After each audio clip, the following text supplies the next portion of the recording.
Bienvenue à ce balado, le programme éducatif. Concrètement, vous écoutez l'épisode 1 qui s'intitule « Les enfants qu'on dit difficiles ».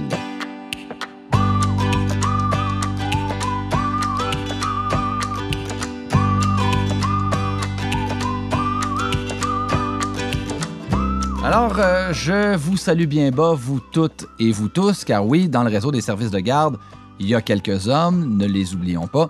Et là, je ne veux pas être têteux, mais tout d'abord, je tiens à vous dire que j'admire votre travail et votre dévouement auprès des tout-petits du Québec. Vous avez décidé d'écouter ce balado produit par le CPE Joli Cœur, car bien accompagner les tout-petits que vous confient les parents, c'est important pour vous, alors bravo. Pour vous aider, je vous fais une petite mise en contexte. J'ai su dernièrement qu'il existait un programme éducatif dans les services de garde reconnus au Québec. Le document de référence s'appelle « Accueillir la petite enfance ». Ça a été fait par le ministère de la Famille. Je suis allé zioter mon constat, on est très, très loin du gardiennage. C'est clair, avec ça, on prépare nos enfants pour l'école. Et ça, dès qu'ils mettent le gros orteil dans un service de garde reconnu. Mais j'ai surtout constaté, en lisant le programme, que c'est important d'en parler pour le démystifier, mais surtout le vulgariser. Le sujet est tellement intéressant que le CPE Joli Cœur a décidé d'innover et de faire des balados sur le sujet. Sont vraiment hot. Mais avant de se lancer, je me présente, Marc-Auger Gosselin. Je suis papa de 2 petits taquins, coquins, appelez-les comme vous voulez. Agathe, 6 ans, et Marius, surnommé Monsieur Terreur, 2 ans. Bon, là, je vais vous le dire tout de suite, ça se peut que des fois je dise éducatrice, après ça je vais dire intervenante en petite enfance. Peut-être que je vais dire responsable en milieu familial. À l'ouest, ça se peut que je dise n'importe quoi. Alors, ce balado s'adresse à vous toutes. On s'en fâche pas avec les mots, OK? Donc, commençons. En ce moment, je suis avec Vicky Ouellette, responsable en service de garde éducatif en milieu familial. Bonjour. Allô? Et Laetitia Adam, formatrice et enseignante dans le domaine dans un cégep du Québec. Bonjour. Bonjour. Mesdames, commençons. C'est quoi un enfant qu'on dit difficile? Ça va dépendre de plein de facteurs, de plein de choses. Ça va dépendre de la personne qui est devant l'enfant. Elle, comment elle se sent par rapport à cet enfant-là, puis pourquoi elle croit que cet enfant-là est difficile. Est-ce que c'est un enfant qui fait des crises? Est-ce que c'est un enfant qui se désorganise? Est-ce que c'est un enfant dont les besoins ne sont pas comblés? Est-ce que moi, en tant que personne, en tant qu'adulte, là, comment je suis présentement? Est-ce que je couvre un rhume, une grippe, une gastro? Est-ce que je me sens fatiguée? Est-ce que c'est mes propres émotions, mes propres ressentis qui font en sorte que je trouve que cet enfant-là est difficile? Pour l'avoir vécu, pour avoir été une éducatrice, moi aussi, à l'enfance, il y a plusieurs années, on pouvait avoir un enfant dans notre groupe. Par exemple, dans mon propre groupe, je vais dire quand j'étais dans les 3 ans. Puis, mettons, Zachary, je trouvais que c'était un enfant difficile par rapport à moi, mon tempérament à moi, versus une autre éducatrice qui va l'avoir l'année d'après. Elle va dire, voyons, c'est un charme, cet enfant-là. Il va super bien, tout est beau. Donc, je pense que tout est dans notre façon, notre perception de voir les choses, puis comment on est aussi présentement avec ces enfants-là. Ben oui, mon éducatrice m'a dit la même chose, que tout est dans la façon de percevoir les choses, puis comment, moi, comme adulte, je me sens face à la réaction d'un enfant qu'on perçoit difficile. Mais je vais vous donner un exemple. Moi, à la maison, Marius, il fait pas la différence entre un ballon puis un verre en vitre. Il adore lancer le ballon, puis il a juste envie de le lancer, le verre en vitre, ce qui nous procure bien du souci. Vous comprendrez? Est-ce que c'est ça, un enfant difficile? Quand on parle de la gestion des émotions, il faut comprendre qu'entre 0 et 6 ans, la gestion des émotions, c'est en construction. Donc, dans la petite enfance, là, c'est l'initiation aux émotions. Donc, l'enfant est capable de reconnaître que quelqu'un est fâché, quelqu'un est triste, quelqu'un a peur, mais de comprendre qu'est-ce qui se passe dans son petit corps, là, il n'est pas rendu là du tout. Donc, on ne peut pas demander à un enfant de 2 ans de gérer sa colère puis de dire « Hey, mets des mots ce que tu vis, là. T'es fâché? » Donc, en fait, la gestion des émotions, quand on parle du cerveau limbique, le cerveau émotionnel, ça continue de se développer pour les garçons environ entre 22-25 ans. C'est une généralité, là, ça peut être un peu plus, un peu moins. Et chez la fille, c'est entre 19 et 21 ans. Là. Donc, la gestion des émotions, c'est long à se développer. Ça prend du temps. Super, ça, mon cerveau est développé, même si des fois, ça paraît pas trop. Mais est-ce que c'est un problème d'opposition? Vicky, t'en penses quoi, toi? si tu lui proposes quelque chose puis que lui, il refuse, c'est peut-être parce que juste, il est pas capable encore de comprendre que ce que tu lui proposes, ça va fonctionner. Fait que, tu sais, si ça vient de lui, des fois, ça peut être plus facile. Au même titre que tu dis, il lance des verres en vitre, il sait pas que c'est dangereux il y a 18 mois. Ah, là. lui, il n'a aucune Fait que, idée. Là. Lui, il a c'est aucune un idée. apprentissage de dire, OK, un ballon, c'est pas dangereux, ça fait de mal à personne, mais le verre en vitre, il va casser, il pourrait me couper, puis il pourrait casser autre chose. Là. Bien, en fait, je pense que c'est de lui montrer aussi à ton enfant, par exemple, qu'est-ce qui est possible de faire. Donc, non, tu peux pas lancer le verre. Je comprends. Tu es en colère, tu aurais aimé ça, lancer ton verre. Mais regarde, on va lancer un ballon. Check bien ça, on lance. On fait diversion. Ben oui, changement de focus. Moi, mon fils, il lance, il crie, il pleure, il se jette à terre, il mord. Est-ce que tout ça pourrait pas être amplifié par le fait qu'il y a pas de mots pour expliquer ce qu'il y a? Bien, entre autres, donc il y a un manque au niveau de la cognition. Donc, il est en train de développer toutes les parties cognitives de son cerveau. Il est en train d'apprendre par imitation aussi. Donc, il va regarder les adultes autour de lui, qu'est-ce qu'ils font. Il va apprendre aussi à maîtriser un petit peu plus ses comportements. Donc, en vous regardant, si ça a de l'impact, bien, c'est sûr que je vais continuer à le faire.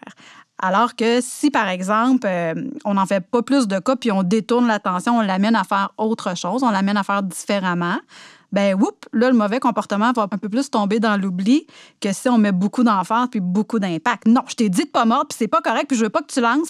Donc, tu sais, si on met beaucoup d'emphase, mais l'enfant, il fait « Ah ouais, ça réagit, j'aime ça! » Donc là, c'est comme s'il gagnait un peu en pouvoir puis c'est pas ça qu'on veut lui montrer. On veut lui montrer qu'il y a beaucoup plus de gains à faire le bon comportement, que ça va répondre aussi à son besoin. Par exemple, le besoin de lancer. Viens, je vais te montrer comment faire. On va lancer ta balle dans un panier. Là, l'enfant va en retirer beaucoup plus d'avantages et de gains positifs pour lui. Donc, ça vient le nourrir positivement. Donc, bien, je veux recommencer. Ouais. Il y a des enfants aussi là, qui ont de la misère à exprimer, justement, comme tu disais, là, leurs émotions, puis qu'est-ce qu'ils vivent, puis que ça va ressortir, justement, par des coups, par des morsures. Tu sais, j'en ai un, Coco, récemment, là, il faisait que mordre, que pousser, que taper. Peu importe ce que j'essayais de faire, ça fonctionnait pas. Mais après avoir observé, puis essayé d'analyser ce qui se passait, le Coco vivait une période de stress, puis il est en train de déménager. Ah! Tu vois, le déménagement, il a passé. Ouais. Le Coco, il a arrêté. Fait que ça a été juste de l'appuyer là-dedans, de l'aider à trouver d'autres façons d'exprimer, puis d'en parler, puis de moi, le mettre avec des mots pour qu'il comprenne. Puis quand la période de stress a été terminée, le comportement qui est dit difficile est disparu de lui-même, là. Fait qu'un enfant qui est dit difficile ne sera pas nécessairement difficile tout le temps. Mais là, comment vous faites votre intervention, tout dépendant que l'enfant ait 1 an ou 5 ans? C'est sûr que vous n'intervenez pas de la même manière. Moi, je travaille beaucoup avec les décharges émotionnelles. Je mets souvent l'image d'une bouteille d'eau pour décrire un enfant, un ado ou un adulte. Là, plus l'enfant il est grand, qu'il devient un adulte, plus la bouteille d'eau est grande, puis plus il peut emmagasiner des stimuli externes, des consignes, des demandes dans une journée. Tandis que le petit enfant, lui, c'est sa petite bouteille d'eau, là, puis souvent le matin, déjà, quand il arrive dans nos milieux de garde ou quand il revient à la maison le soir, sa bouteille d'eau est pleine. Fait que le simple petit bonjour ou viens t'habiller, on a la grosse crise parce que là, on vient de faire déborder sa petite bouteille. Donc, les décharges émotionnelles, c'est d'amener, en fait, à libérer de l'espace au niveau du cerveau puis au niveau du système nerveux central. Le système nerveux central, c'est vraiment le cerveau relié avec la moelle épinière, puis on a le système nerveux périphérique au niveau des nerfs qui envoie plein de décharges au niveau du corps. Mm-hmm. Bien, plus l'enfant reçoit des demandes, des consignes, des stimuli, que ce soit la proximité des autres enfants, les bruits, la lumière, bien, tout ça vient s'ajouter dans son petit corps, dans son cerveau, crée une surcharge et c'est là que l'enfant tombe en crise, puis il n'est plus capable de recevoir rien, là, plus aucune consigne, plus aucun stimuli. Il y a un court-circuit, là, finalement. Il y a vraiment un court-circuit qui se produit. Donc, on doit travailler énormément avec le corps pour réduire toutes ces tensions-là, puis libérer de l'espace et libérer de la disponibilité chez l'enfant pour entendre ce qu'on a à lui donner comme consigne, comme demande, etc. Donc, par exemple, souvent, ce que je vais dire, c'est qu'on va y aller sous forme de jeu, bien évidemment, avec les enfants. Donc, on peut lui demander de se mettre debout, puis là, de serrer là, tout son corps avec ses fesses. Puis on parle des fesses parce que les enfants, ils aiment ça, ils trouvent ça drôle. Fait qu'on serre, et on relâche. On fait ça 2, 3, 4 fois, autant de fois que l'enfant en a besoin pour décharger. Mais là, on pourrait taper du pied, on pourrait pousser sur un mur, on pourrait faire les bras de Hulk. Le but, c'est de décharger le trop-plein, le simple gros câlin. Donc, demander à notre enfant de nous serrer fort, fort, fort, fort, fort, et nous aussi, ça pourrait être le bonjour quand on part le matin de la garderie ou quand on arrive à la garderie. Et ça, on en met là, plusieurs fois durant notre routine, que ce soit du matin, du soir, à la garderie. On en met régulièrement. Donc, le corps envoie 9 messages au cerveau, pendant que le cerveau en envoie 1 au corps. Et on s'obstine souvent en tant qu'adulte à vouloir raisonner l'enfant, à vouloir lui faire comprendre ce qu'on veut comme demande ou comme consigne. Alors que si on passait par le mouvement, par le corps, pour... Serrer les fesses, notamment. Serrer les fesses. Bien, tous les enfants trouvent ça drôle, puis il n'y en a pas un qui résiste. Donc, plus on va utiliser le corps pour décharger les trop-pleins, faire de l'espace au niveau du cerveau, bien, mieux on va avoir des comportements qui vont être plus légers, plus calmes, puis moins de désorganisation. Bien, mon éducatrice me parlait justement de mon fils qui, soit dit en passant, est beaucoup dans l'affirmation de soi, le besoin de bouger, il court partout, c'est difficile de l'arrêter pour manger. Laetitia, qu'est-ce que tu dirais à mon éducatrice et à moi, en passant, qui est, disons-le, à bout de ressources? Bien, de un, c'est d'aller comprendre c'est quoi le besoin qui est caché sous ça. Donc là, est-ce que j'ai un besoin de fatigue? On est à l'heure du dîner, ça se peut que la fatigue aille embarquer. Est-ce que j'ai un besoin de bouger? Donc, effectivement, là, je me mets à tourner en rond autour de la table, mais ça peut être mélangé aussi avec le besoin de fatigue. Besoin de repos, tu veux dire. C'est ça. Donc, souvent, de leur offrir, par exemple, des responsabilités à leur portée peuvent grandement aider nos cocos. Ils se sentent grands, ils se sentent bons. Il y a le côté aussi dans le 2-3 ans, 18 mois, 3 ans, où est-ce que l'ordre des choses est très, très, très important parce qu'ils ont des images très précises de ce qui doit se passer. Je donne un exemple. Par exemple, l'enfant qui met bottes, manteau, chapeau, mitaine. Puis que là, ce matin-là, on décide, on met chapeau, mitaine, bottes, manteau. Bien, là, ça marche pas, là. Il va faire une grosse crise parce qu'on n'aura pas respecté l'ordre. Mais ça fait partie du développement normal de l'enfant. Mais tout va bien, puis là, un matin, on saute une étape, mais l'ordre des choses est très, très, très importante dans ces âges-là. Donc ça aussi, on peut aller regarder de ce côté-là. Tu l'as mentionné tantôt, la fatigue, un stress, un déménagement, une séparation, l'arrivée d'un nouvel enfant dans la famille, bien tout ça, ça paraît banal pour nous en tant qu'adultes, mais pour l'enfant, c'est des changements qui sont tellement gros, tellement immenses, parce qu'eux, avec leur petit cerveau encore qui est en plein développement, la petite enfance, là, ils font des milliards de connexions neuronales à chaque seconde, de chaque minute, de chaque heure. Là. 0,6. Donc, il n'y a rien de stable, il n'y a rien de figé. Tout est en développement, puis ça leur prend beaucoup, beaucoup d'énergie.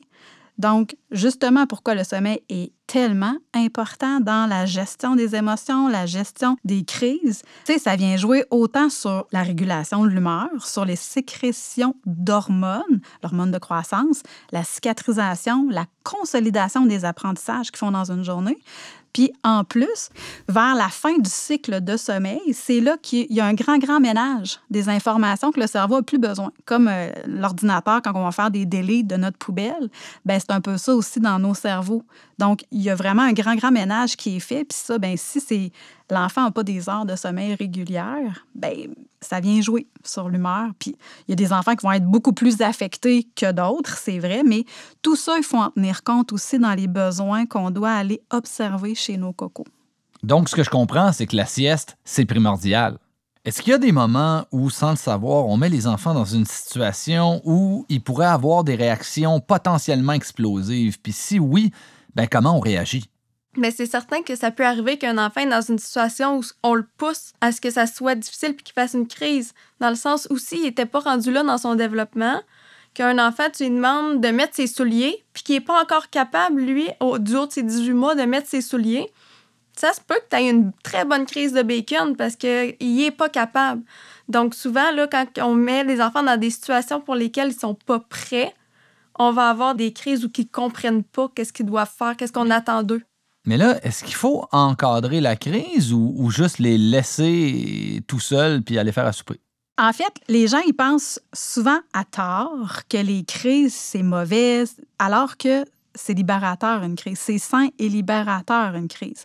Un enfant de 0 à 12 ans peut faire 7 à 12 crises par jour, qui passent de 15 secondes à 2 heures, puis on est encore dans la normalité. Là. Oh my God! Donc, c'est tout à fait sain et normal, les crises, c'est une décharge émotionnelle. Par contre, ce qu'on doit faire, ce qui est mieux de faire, c'est vraiment d'encadrer dans le sens de verbaliser l'émotion pour l'enfant, le mettre à l'abri des regards aussi. Donc, pour sa sécurité et pour la sécurité de notre groupe, on pourrait mettre l'enfant là, avec des choses qu'il aime, que ce soit des livres, des jouets qu'il aime, donc dans ses intérêts, pour aider l'enfant à se ramener et se calmer. Donc, la fameuse chaise de retrait, s'il vous plaît, enlevez-moi ça, de nos milieux de garde. Nous autres, ils l'appelaient la chaise baboune. La minute par âge. C'est incroyable, hein? La chaise baboune. Mais c'est quoi que l'enfant en retire? Je sais pas. Il n'y a aucun apprentissage. T'es en crise, va t'asseoir sur une chaise. C'est la chaise baboune. Puis- T'es en baboune, va sur la chaise. Ou la minute par âge. Hey, combien de fois je me promène dans beaucoup de milieux de garde et combien j'en entends encore aujourd'hui. Là, t'as quel âge, toi? T'as 4 ans? Va t'asseoir 4 minutes. OK. Après, il se passe quoi? C'est quoi que l'enfant en retire? Je sais pas. Il sait pas plus quoi faire après, là. Donc, ça, c'est important. Enlevez-moi ça. Donnez à l'enfant, il faut qu'il puisse décharger. Comment on reste zen quand il y a des crises tout le temps? Comment tu restes zen? Moi, là, le meilleur truc que j'ai, c'est de te retirer, d'aller prendre 3 grandes respirations, là. Puis souvent, juste ça, ça va venir décharger. Puis après, tu vas être capable de revenir. Puis ça, là, je l'apprends à tous mes cocos dans mon groupe. On fait des respirations. Quand on voit qu'il y a des enfants, que ça fonctionne pas, puis on y va avec le corps, là, on lève nos bras au ciel, on les ramène au cœur, on prend nos respirations. Puis des fois, je le dis aux enfants, OK, là, moi, ma limite est atteinte. Là, j'ai besoin de prendre mes grandes respirations. Moi, je dis plus, écoutez, là, les enfants, papa va aller hurler la tête dans un coussin Ben, et je reviens dans 5 minutes. Non, mais oui, ça arrive. Ça des fois. décharge, ça fait Oui. du bien.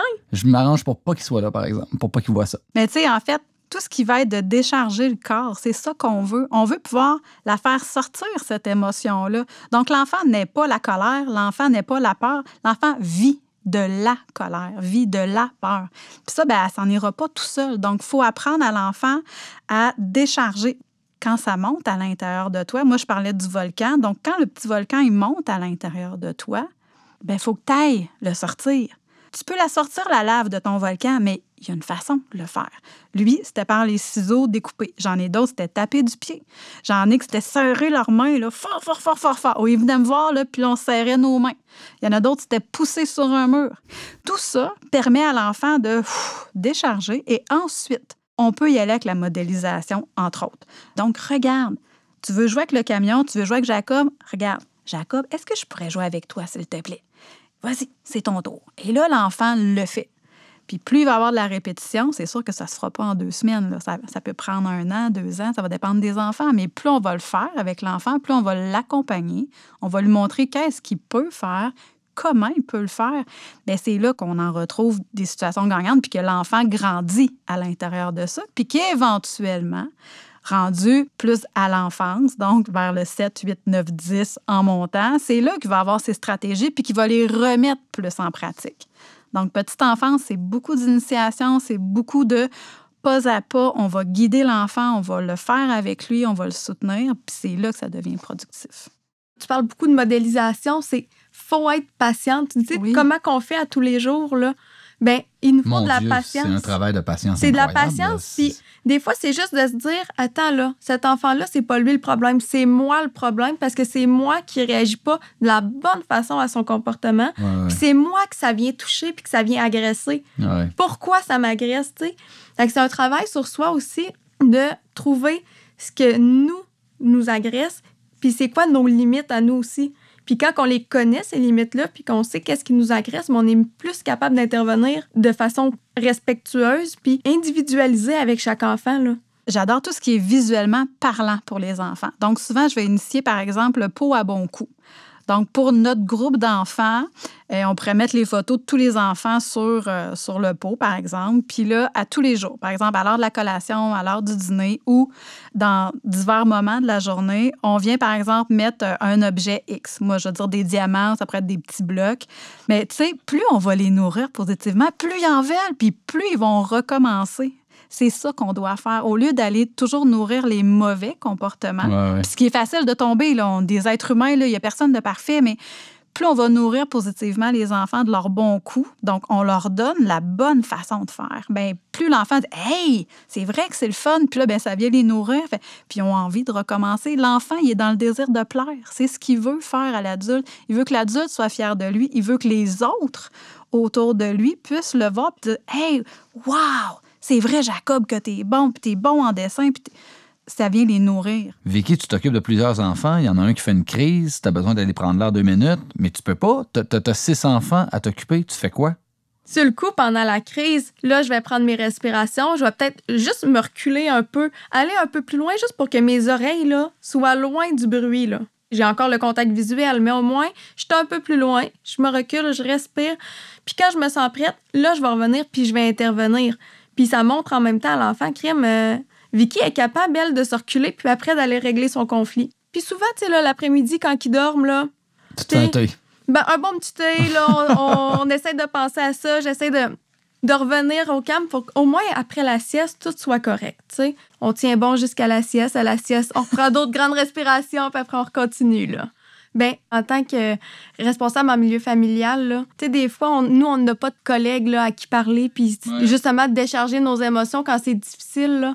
Puis moi, ça m'est arrivé plein de fois d'appeler à mon bureau coordonnateur, dire « OK, là, j'ai juste besoin de parler, j'ai pas besoin de solution, mais comme là, ça fonctionne pas. Ouais. Voici ce qui se passe. » Ça fait du bien de se sentir écouté.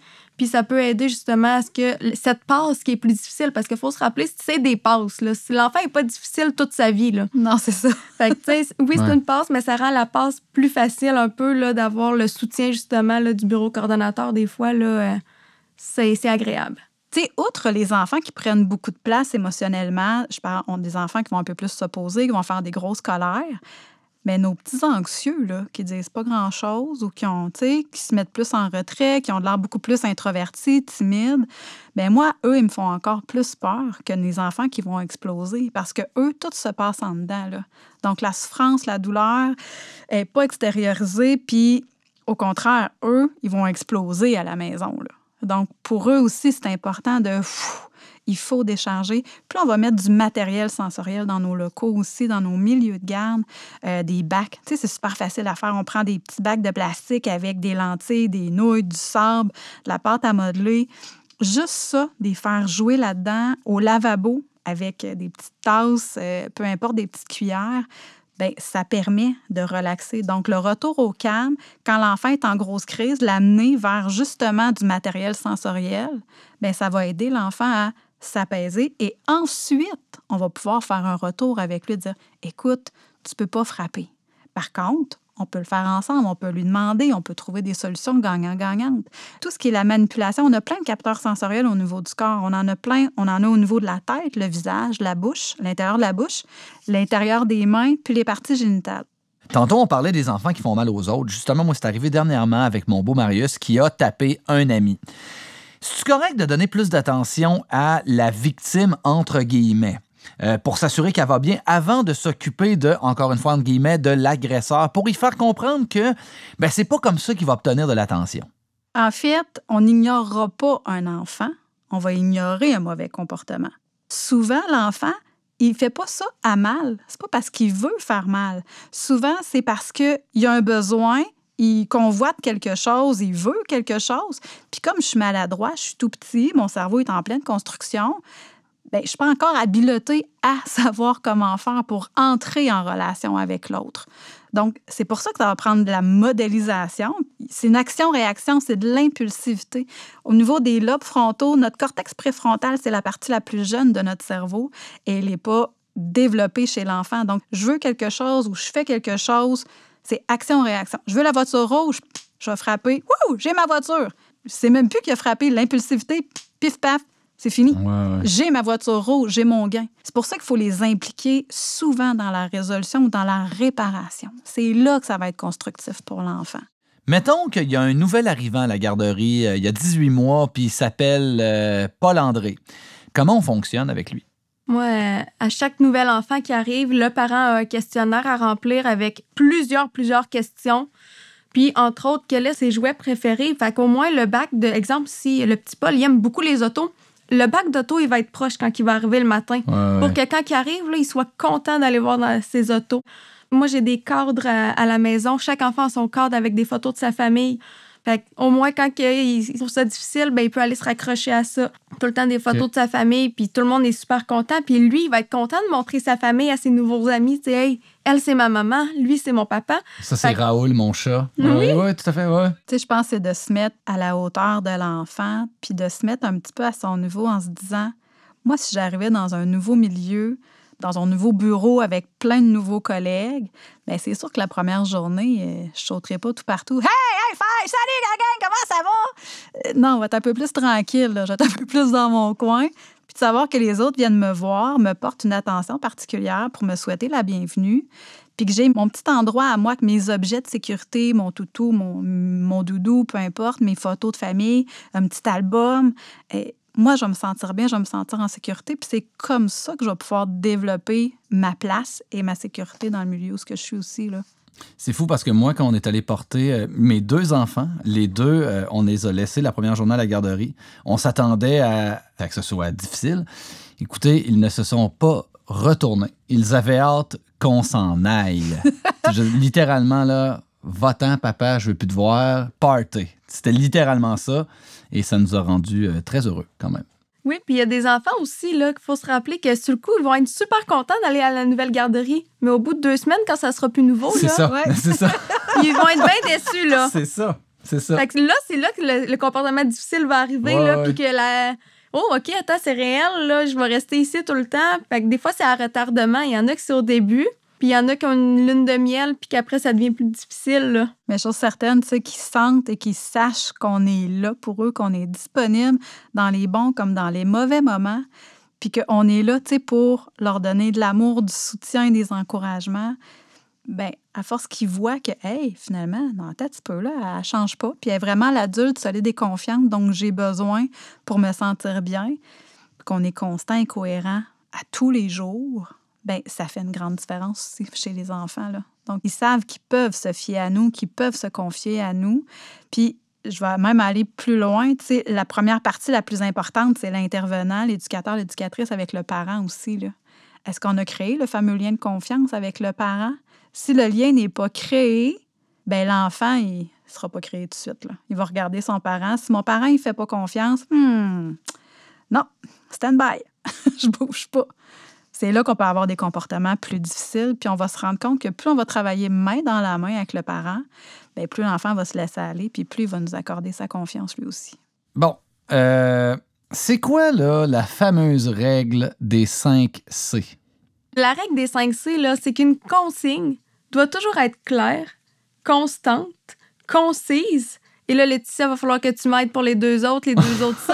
Mais, tu sais, dans le fond, là, en gros, là, un enfant de 18 mois, là, si tu lui demandes, OK, ben là, tu vas aller ranger ton bac de blocs, tu vas aller faire pipi, tu vas aller t'habiller, puis après, tu vas aller aider ton ami.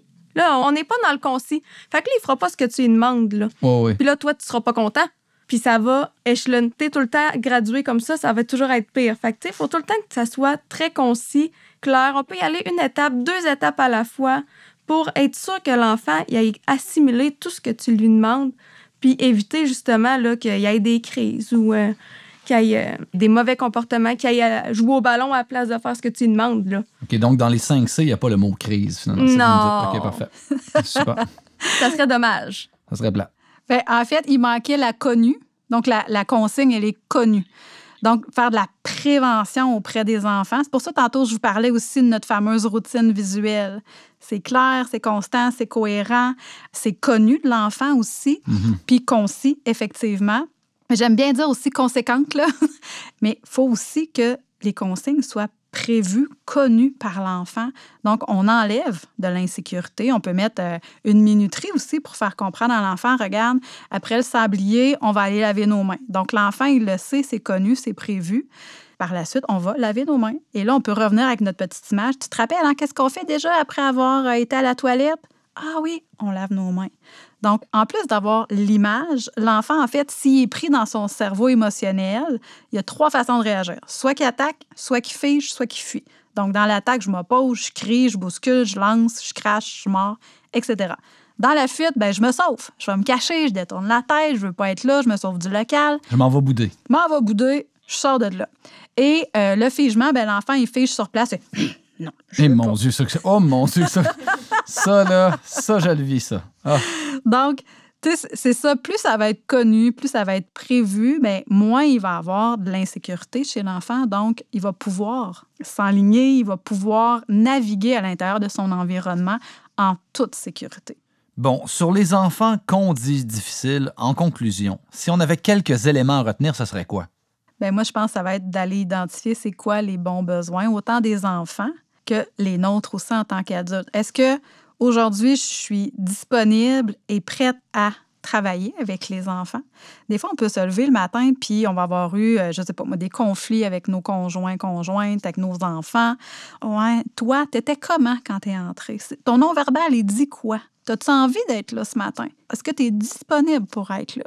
Donc, répondre à nos propres besoins, prendre soin de soi en tant qu'adulte, en tant qu'intervenant, pour être disponible pour les enfants qui sont là. Puis ça va être l'observation. Regardez qu'est-ce qui se passe. Regardez notre aménagement, notre local. Notre local, il dit quoi avec le groupe qu'on a? Puis ça va être à recommencer à chaque année. On va se dire, chaque enfant est unique. Puis même en courant d'année, là, il va être à modifier puis à améliorer. Est-ce que j'ai assez de matériel? Est-ce que les coins sont bien séparés? Est-ce que moi, je réponds suffisamment bien aux enfants? Les enfants, c'est quoi leurs besoins? Est-ce que tout est bien aménagé pour répondre à chacun des besoins des enfants aussi? Donc, ça va être une priorité. Puis en second lieu, bien, de penser à nos décharges émotionnelles. Donc, de décharger les trop-pleins, on travaille beaucoup avec le mouvement au lieu de travailler avec la parole. Ouais. Ça va aider. Verbaliser les émotions des enfants aussi, de leur dire que c'est correct, c'est normal, tu as le droit de vivre de la colère. Mais voici comment tu peux faire. Donc ça, je pense que ça serait une priorité. Puis tous nos outils aussi sensoriels, là, notre matériel sensoriel à mettre en place dans nos locaux pour aider nos cocos aussi. Là. Bon, gang, voici ce que je retiens. Le cerveau d'un enfant d'âge préscolaire est en développement. Il n'est pas fini. Il est branché sur ses émotions. Faut comprendre puis accepter ça. Aussi, il n'y a pas d'enfant difficile. C'est le comportement qui l'est. Que chaque enfant est unique, donc que chacun a son propre tempérament, que c'est l'adulte qui doit adapter ses interventions à chacun, puis que l'impression qu'il est difficile dépend de l'adulte, dans quel état je suis, comment je me sens. Bon, bien entendu, si on n'est pas disposé, ben c'est sûr que ça joue sur notre façon d'agir puis notre perception.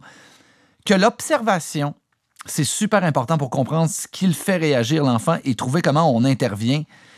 C'est la clé du succès. Et oui, évidemment, c'est important de se rappeler la règle des 5 C. Claire, concise, connue, cohérente et constante. Voilà. Merci à vous deux. J'ai beaucoup appris. Je suis certain que nos auditeurs, auditrices aussi. En passant, si vous êtes une responsable de service de garde éducatif à la petite enfance, le RSGE pour les intimes, n'oubliez pas que votre bureau coordonnateur est là pour vous aider à mieux comprendre puis à mettre en application tout ça. Pas de gêne, moi je les appellerai à toutes les 30 secondes. Bien écoutez, c'était vraiment super intéressant. Alors je vous remercie mesdames pour cette session, d'avoir répondu aux questions. Ça fait plaisir. Puis à une prochaine. Certainement, avec plaisir.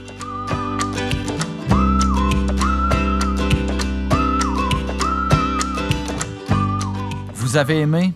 Écoutez les autres balados du CPA Jolicoeur. Ceci est notre premier épisode d'une série de 5. D'autres thèmes de la série, le programme éducatif concrètement. Le CPA Jolicoeur a aussi toutes sortes de vidéos. Allez voir la chaîne YouTube du CPA. Ce balado a été réalisé par le CPA Jolicoeur avec l'aide précieuse de Valérie Robert, directrice adjointe au bureau coordonnateur, et José Boisvert, agente pédagogique, toutes deux du CPA Jolicoeur. Hélène Potvin, réalisatrice et conceptrice, François Leclerc, co-réalisateur et monteur, Vicky Ouellette, responsable en service de garde éducatif en milieu familial, Laetitia Adam, formatrice et enseignante dans le domaine dans un cégep de Québec, et moi, Marc-Auger Gosselin, heureux papa, comédien, auteur, et disons-le, je suis un petit peu moins nono maintenant.